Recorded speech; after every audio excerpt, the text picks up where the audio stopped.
Vətən müharibəsinin ən çətin günlərində torpaq uğrunda canını əsirgəməyən qəhrəmanlardan biri də Tofiq Etibaroğlu idi.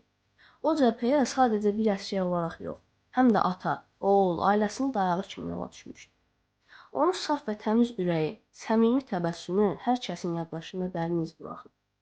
Tofiq şəhid olanda arxasında 2 körpə övladı, Pınar və Melisa qaldı. Onların hər biri atasız böyüməyin nə qədər çətin olduğunu çox erkən yaşlarında dərk etdilər.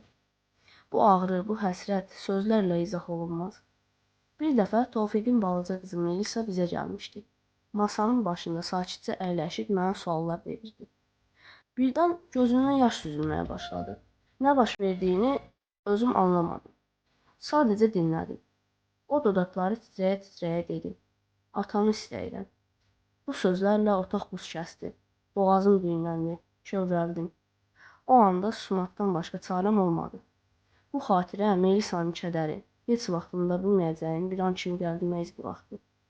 Tofiqin xatirəsi, ailəsinin, doğmalarını və onu tanıyan hər kəsin qəlbində daim yaşayır.